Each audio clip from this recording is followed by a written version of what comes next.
The first 3-4 months of the year, we saw more change than we've seen in a decade. Sometimes that's because the company has no clear path on where the revenue is going or coming. How many leads does it take to create an opportunity? How many opportunities to create a sale? Today's buyer wants to be asked and understood. They don't want to be talked at and sold to.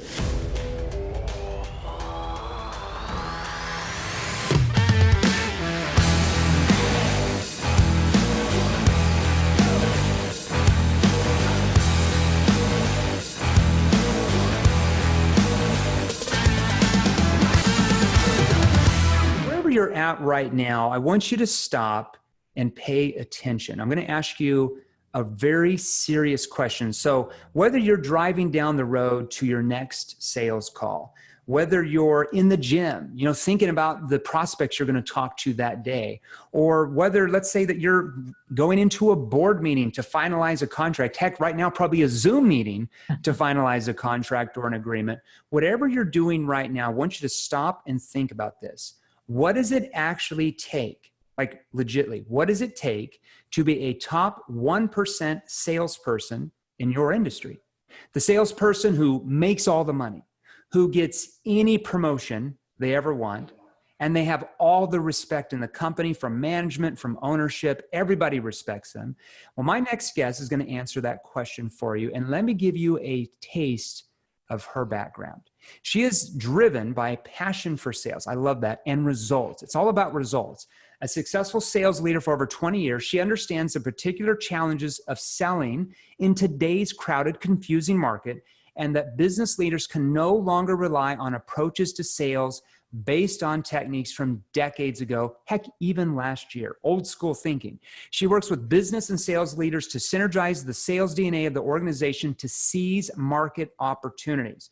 Whether designing strategy to target a new market or working with the team to improve its productivity, her results have attracted clients such as Merck, Abbott, Merrill Lynch, I actually invest with Merrill Lynch, Royal Bank, Dow, Adecco, Trend Micro, NCR, Chevron, I think I get gas there, and hundreds of other global organizations. Time and time again, clients who work with her note this, that her frank, no-nonsense approach to accelerate sales while reducing effort and increasing profits. Her practical strategies deliver immediate but lasting results, not just short-term. She's also an award-winning writer and consultant and is a best-selling author of sales books, including the recent NonStop Salesman. We're going to talk about that today. And she's an inductee in the Canadian Speaking Hall of Fame. She's recognized as one of the foremost thought leaders on the future of selling by leading publications worldwide, including being named a LinkedIn top voice for sales. Let me welcome to the show, Colleen Francis. How are you? Hey, I'm great. Thanks so much for being here. I'm really excited for our conversation.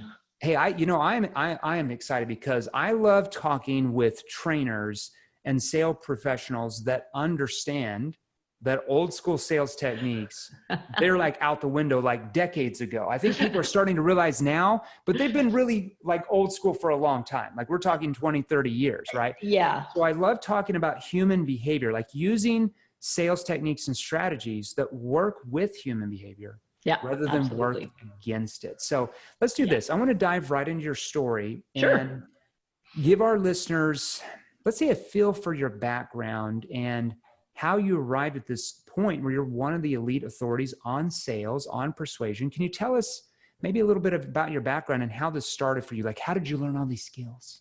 Well, it's funny when you said I'm driven by a passion for sales success, and that's because that's honestly all I've ever done. I grew up in one of those households where if we were raising money for a soccer trip or a band trip or whatever it happened to be, my dad made me go door to door in the neighborhood. So I got my start selling chocolate bars, wrapping paper, poinsettias, spices. Yeah. I love that. It's a way to learn. He would not take it. Yeah, that stuff did not go to the office with him.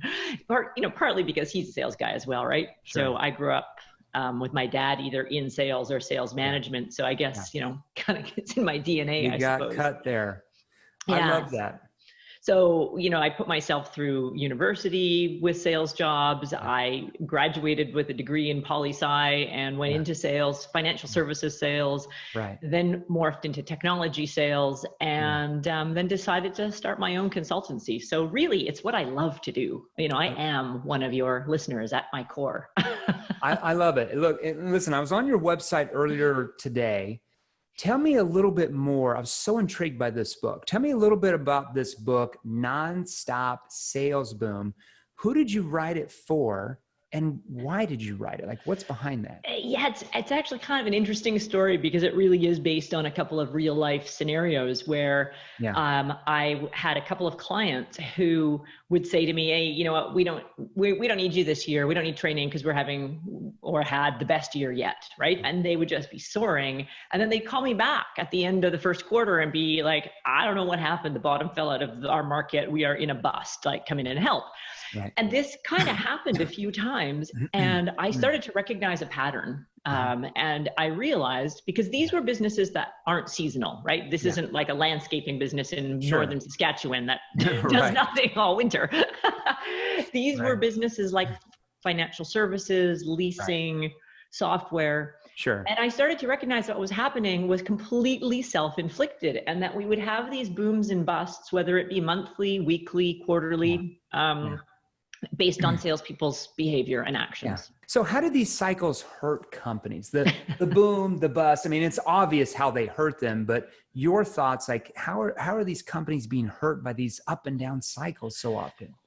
That's a great question, because sometimes people don't recognize it's a problem because they say, hey, you know, at the end of the year, if we hit our number, what difference does it make?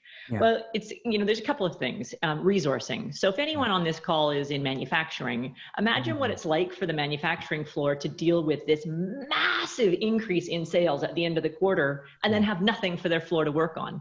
It creates customer service problems, shipping problems, supply chain problems.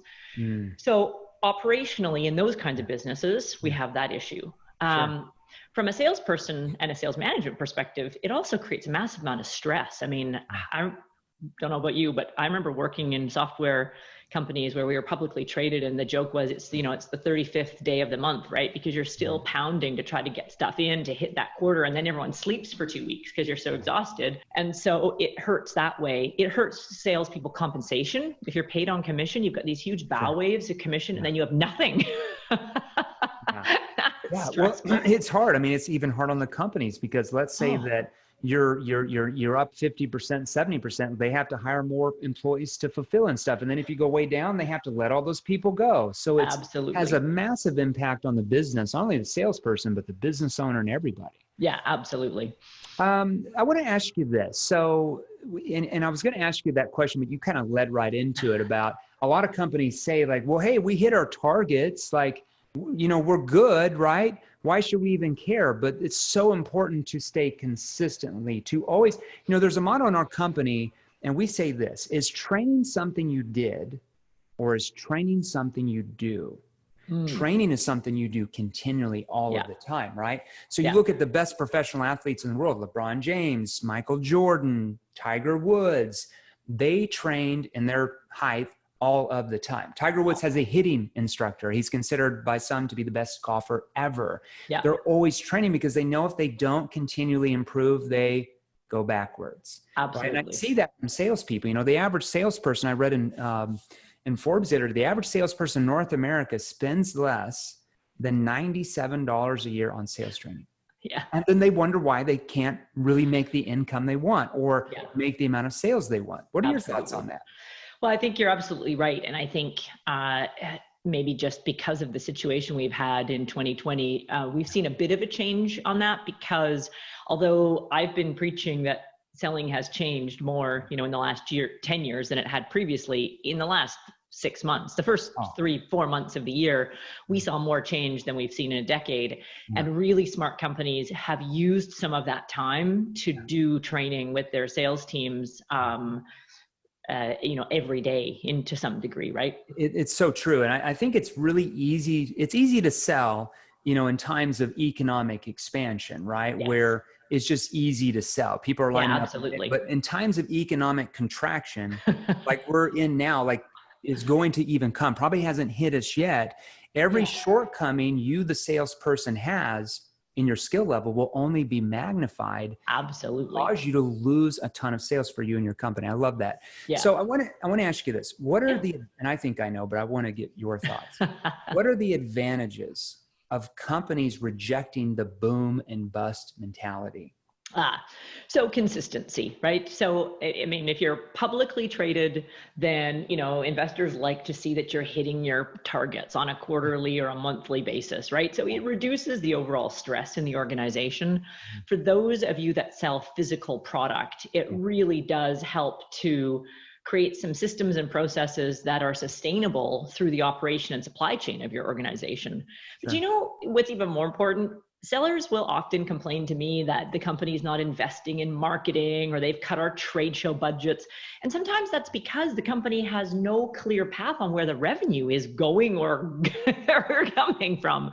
So if you're really consistent and senior level leadership or owners, if you're in a privately held company, can see what the revenue is going to be and has a degree of confidence in its consistency, they can make spending decisions on technology, on events, if we have events You're again, getting those kinds of consistent, predictable income. And it all starts with having your salespeople trained in a systemized, duplicatable way that's consistent and duplicatable, not up and down where everybody's winging it. And you don't even know what they're saying to your prospects. How does this help the buyer though? It helps the buyer in a couple of different ways, especially if you're selling, to an existing customer base over and over again. Maybe you've got repeat buyers. It helps them for budgeting. It helps them feel confident that you're not just gonna, give somebody a big discount at the end of the month because you're desperate, have a fire sale. There's a level of trust that's developed as well, because there's no pressure. I mean, salespeople who are panicking because they have no sales and they got to bring everything in to try to create a boom, they start to put a lot of pressure on buyers, and buyers hate that. And buyers have a lot more choice right now. And so it helps maintain that trust and build a deeper relationship in that way. I think it's so true. I mean, selling has changed dramatically. I mean, think about it. 20 plus years ago, what was the bridge between the company and the consumer? It was you, the salesperson, right? Yeah. The company would have to send out the salesperson to educate the public about what they sold and services. Absolutely. And besides, like TV or radio or newspaper, that's the way people expected to be taught what you did. But in our day and age, it's completely different. Like you said, because of the power of the internet and especially social media, like you said, the customer already knows everything about you. Yeah. They know what your products are, your services. They know your price points. They know who your competition is. They know who the owners are. They know your stock up or down. They know where your office is at. They literally know everything about you by doing a Google search on their phone.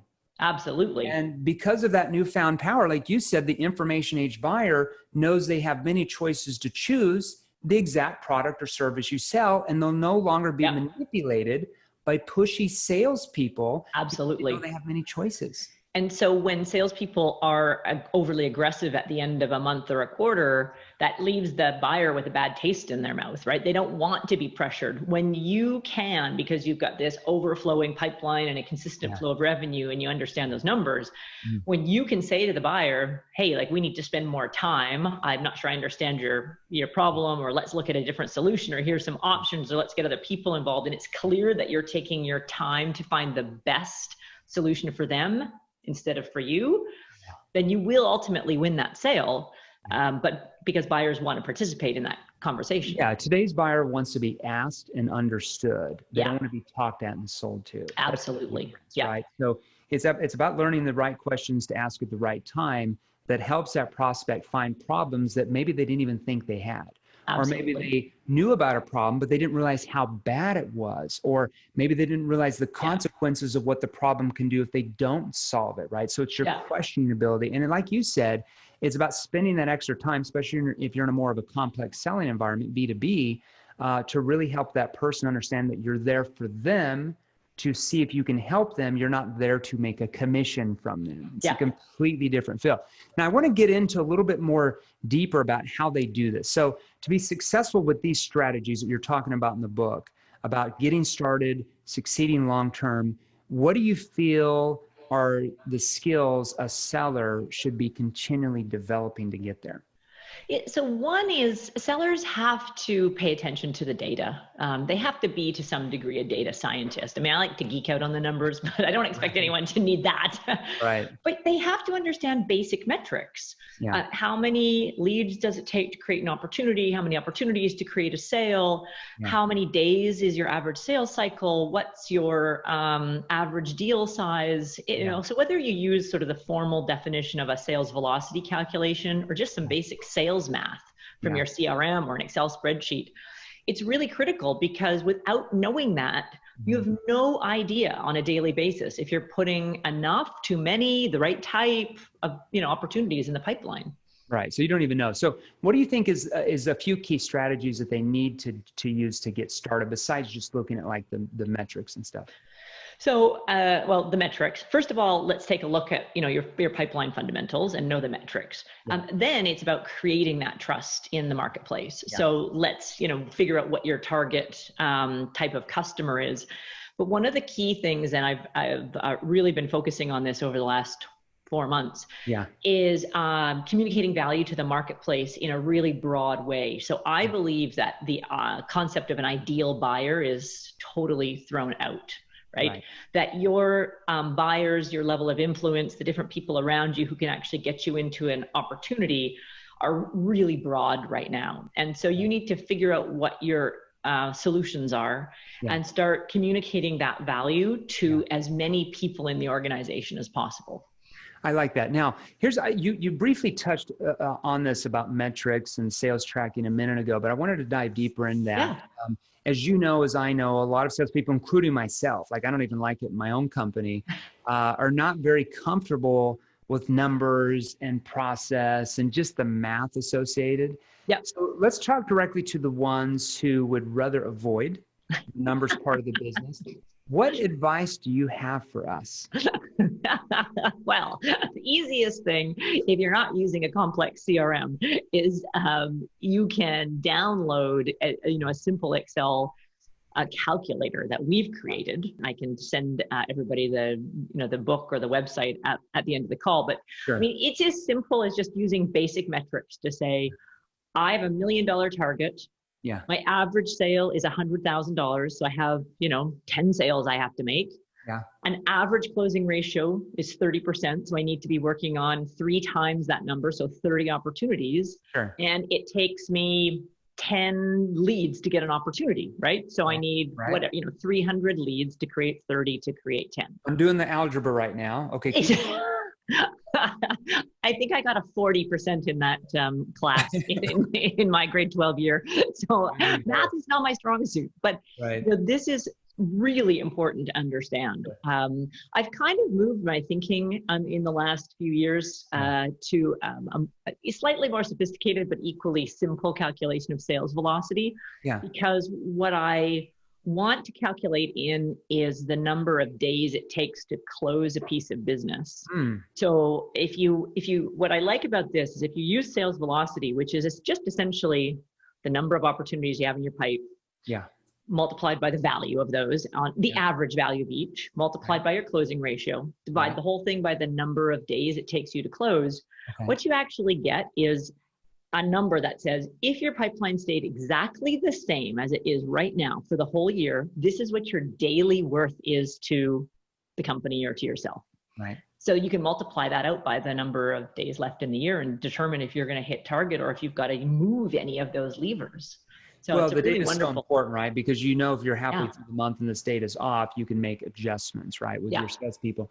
Let's talk about this framework you're always talking about. As I've watched you on YouTube and other places, you talk about this framework that you have that helps the seller bring all these elements together. I think you call it the sales radar. Sales radar. How does that work? Tell us a little bit more. So I like sellers to look at their business holistically. Far too often I've noticed that they kind of think of the entire customer engagement cycle as in this linear process. We find them, we engage with them, we convert them. Yeah. When really there's 4 segments. If we look at this in a little bit more holistic way, I look at 4 segments that sort of make up this 360-degree radar view, where we focus on client attraction and all the things you need to be attracting clients. We focus on client engagement, which is, let's ask questions, close the deal. We look at growth. Yeah. So and we look at leverage, which is, I had to think about what's my own system. And they all feed into each other, right? Because leverage is about creating evangelists, which create referrals and testimonials, which then feeds into attraction. Yeah. Right. And so as you're engaging with a customer, for example, in one of the quadrants, you're also thinking about growth opportunities and you're engaging the customer to try to grow. Yeah. So when salespeople take this more holistic view of the customer life cycle, they tend to create bigger opportunities, engage more people, and create more leverage, which then helps to fill the pipeline. I like that. And let's talk a little bit more about that, because you talk about in the sales radar that sellers need to start thinking of current customers in different ways and work to maximize the connections they already have. Yeah. Can you give us maybe an example of how this is done by successful salespeople using this approach? I really hate it when salespeople say to me, "Oh, Colleen, I may have only made 1 call, but it was quality." Or I know it doesn't matter if I talk to other people because I'm talking to the CIO and he's a quality contact, right? Right. It's a total cop-out. Successful sellers understand that the equation is quality times quantity because, millions of dollars are lost every year because we had a single point of contact inside the account. In fact, I had a client in July say to me, "We lost our 2 biggest accounts this month," and the seller said the same thing to me. "I never saw it coming." Well, yeah, because your guy didn't know the company was being merged, or your guy didn't know he was about to be fired, right? And so they lost the accounts because they had this really narrow focus of contacts. So the smartest sellers always take their initial contact and they leverage it into multiple contact points. Both with multiple decision makers in that account. So in case you get fired, they still have a relationship with the people. And multiple influencers. So the process actually starts pre-sale. Because what they're trying to do is expand the scope of contact before they even make a presentation so that they can build out the broadest and most robust solution. I like that. I wanted to go a different direction for a second. So we talk about, not using old school sales closing techniques. Most sales training out there typically teaches, it's the AIDA model of selling, right? Attention, interest, desire, action. Came about in 1898. Right? St. Elias Elmo Lewis was the one that invented that model, and he sold circuses, right? The buyers might be a little bit different than 1898, I'm assuming. So the first, it talks about, 10% you build a relationship, you talk about the weather, who won the game, just a bunch of rubbish. Your prospect just gets annoyed. Second thing, the next 10%, you ask a few generic questions to find out their problems. I call those surface level questions. And you really just get logical answers that don't even go any below the surface of what's really going on, right? And then 50% of the conversation is the presentation, talking about the features and benefits. We have the best this and best that, which every salesperson says, right? And then the last 30% is just closing and objection handling. It's such a primitive model. Instead of using those old school closing techniques at the end, like the option close and the puppy dog close and the Benjamin Franklin close, and there's like 3,000 closes. What's just, in your thoughts, what's just a simple question to ask at the very end of that conversation to get them to commit to just take the next step and purchase? Where do you want to go from here? I love that. What do you suggest we do next? Those are really easy questions, right? Where do you feel like we should go from here? What would be appropriate, right? Is a closing question. And I find when we train salespeople, some of those skills are like, "Oh, but I'm losing control." No, you're not losing control. You're actually gaining control because they trust you. When you use an option close, like, "Do you want it delivered Friday at 2 or Wednesday at 1?" And that's your close, and they haven't even decided they want it, you're just triggering sales resistance, especially in a complex selling. Absolutely. So asking we don't even call it closing. I don't even like the word closing because I feel like it it labels person like they're just another number, right? We typically call them commitment questions or committing. Yeah, so absolutely. asking a simple question like, so John, do you feel like this could be the answer for you? Yeah, I do. Why do you feel like it is though? Simple question and move it a process. Your Yeah. thoughts? Well, two things. One, we do some pretty deep work with sales managers on evaluating their skills as managers. And Yeah. we noticed that on this assessment, there's this correlation. If they're really strong value-based sellers, their scoring on closing shows up weak. And that often freaks them out. They say, but we close a ton of deals. I'm like, I know, because you're weak because you don't need to close, not because you're not a good closer. It's just because you don't ask those terrible questions, right? So the deeper, we also notice that if at least 75% of the sales cycle is spent on the front end of qualifying, then less time is needed in the close because it's a natural close. Yeah, the close is really won in the discovery process. Absolutely. That's where you win the sale. The close is like 5% at the very end by asking a few commitment questions. Absolutely. And what I like about a question like, where do you see us going from here? Or what do you want to do next? Is the customer really only has 3 options. And so you can be ready for the response. Either, well, I think I'm ready to go forward. Okay. Or, well, I don't really know. What do you suggest? Right? Or some version, in which case you lead the buyer to what you think the next steps are. Or I don't think this is the right fit, or I'm not ready right now, in which case. Or they're like, well, we are, but, and then they tell you the concern, right? Exactly. But it opens up the conversation instead of closing down the conversation. Yeah. The worst thing you can get at the end is, well, we need to think about it, and they're closed off. If you say, well, where do you think we should go from here? What would be appropriate as the next step, if anything? And then they're going to tell you their concern if they don't want to move forward. They're not going to close up like, well, they just don't, because they trust you, right? They're open. Absolutely. Yeah. Okay. So let's broaden this out for a minute. What does this look like because we've been talking about individual sellers. What does it look like when entire sales organizations adopt some of these principles you described and aim for a never-ending sales boom? Yes.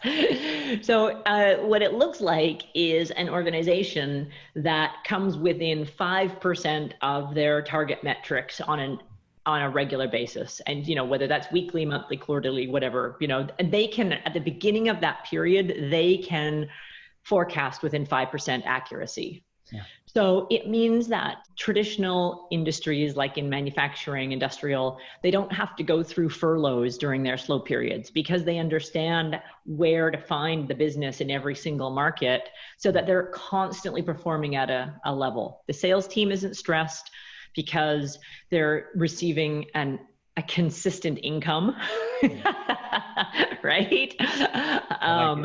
And the company is growing at a consistent rate without these really awful periods where you're scrambling because all of a sudden a huge order came in no one was expecting, and now everyone's backlogged for 2 months while they try to get it done, and we have to, up, down, whatever. Yeah. Just creates a level of, it creates a much better and much more profitable culture for the organization. 100%, because you make financial decisions when you're consistently hitting numbers. So in 2019, we were having this conversation that said, you guys are at full employment, you can't afford to lose anybody, because we're performing at an optimal level, and we need to keep our sales team and our operations and our drivers and our warehouse guys and our software engineers, happy because there's no one around. Right. We're in a slightly different marketplace right now. That being said, it's still really hard for my clients to find good people because the good people weren't furloughed. Let's just be clear, but as blunt as I'll be in public. But the reality is we still, in order for your business to be profitable, you might have to rely on the team you have. You might not be ready to hire. And so you need to create a culture where people have consistency. People's biggest stressors in the workplace are a feeling like I have no idea what's going on and I have no control over it. And so what we need to do is, if we want to keep people, is to build a culture where people feel like they do know what's going on and they do have control over it. And we do that through this consistent flow of revenue. It's predictable. It's systematic. I love that. Absolutely. People love systems. They can follow systems like a factory. Hey, we've covered a lot today. Maybe let's do a recap. So what would you say are the 3 top things sellers should stop doing What are those three things? Let's recap that. Okay, they need to stop pretending that the boom bust cycle is something they can't control. Okay. They need to stop relying on a single person source of information. And they need to stop rushing the front end of the sales cycle and getting to the presentation or the pricing or the proposal, in the early stages. Yeah, you're right. Because when you get into your solution too early in the conversation, all it does is trigger sales resistance from the prospect, right? Because you're focused on you, it's your agenda, rather than focusing on them to see if you can even help them, right? Yeah. Now, okay, those are the three things to stop.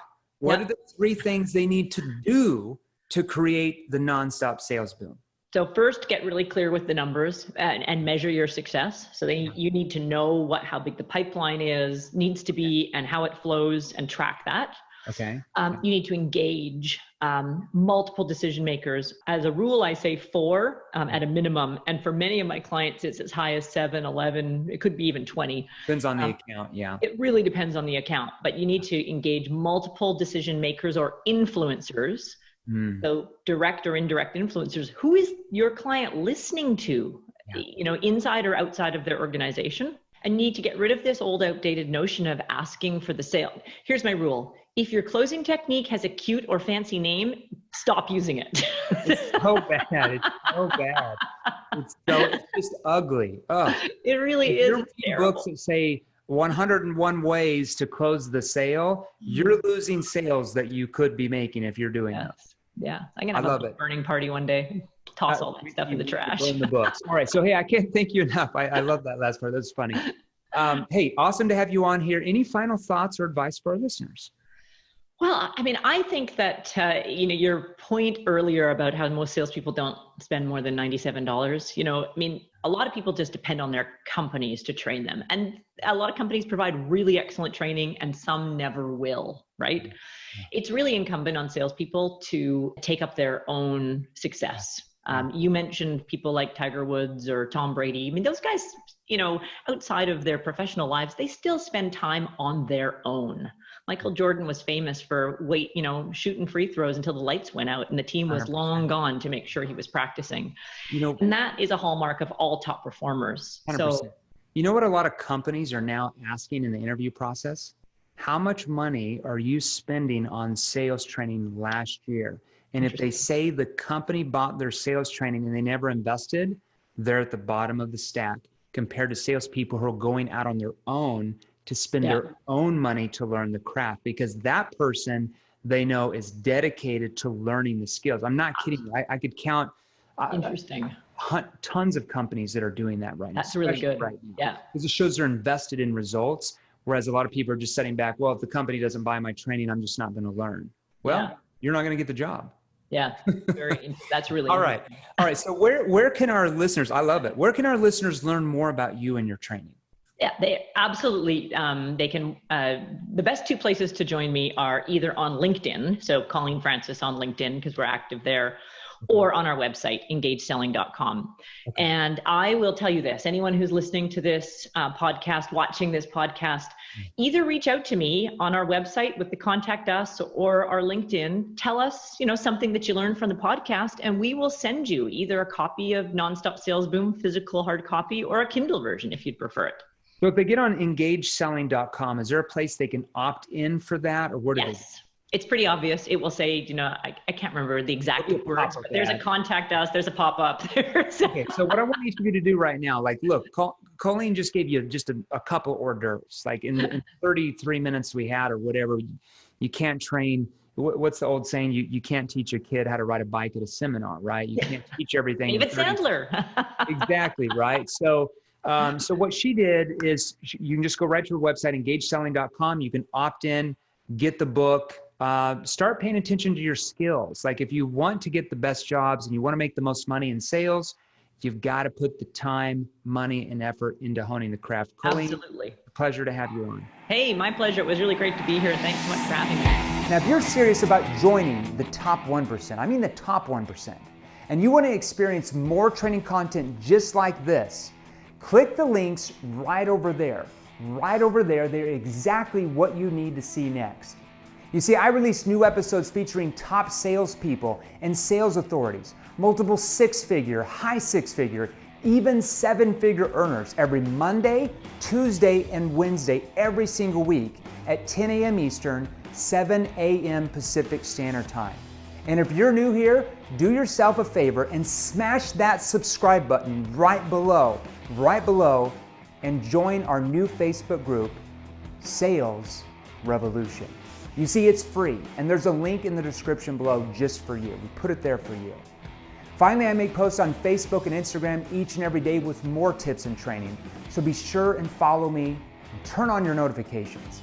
So make a comment in the first 7 minutes to any of my latest posts, share this episode, and there's a very real chance that you're gonna win some killer prizes. And here's the thing, don't sit on the sidelines. Don't be like everyone else. Get into the game. Join the sales revolution. Stay active, get involved, learn the right skills, and we will show you how to take your life and income to a level that most only dream about. Stay safe. Talk to you soon.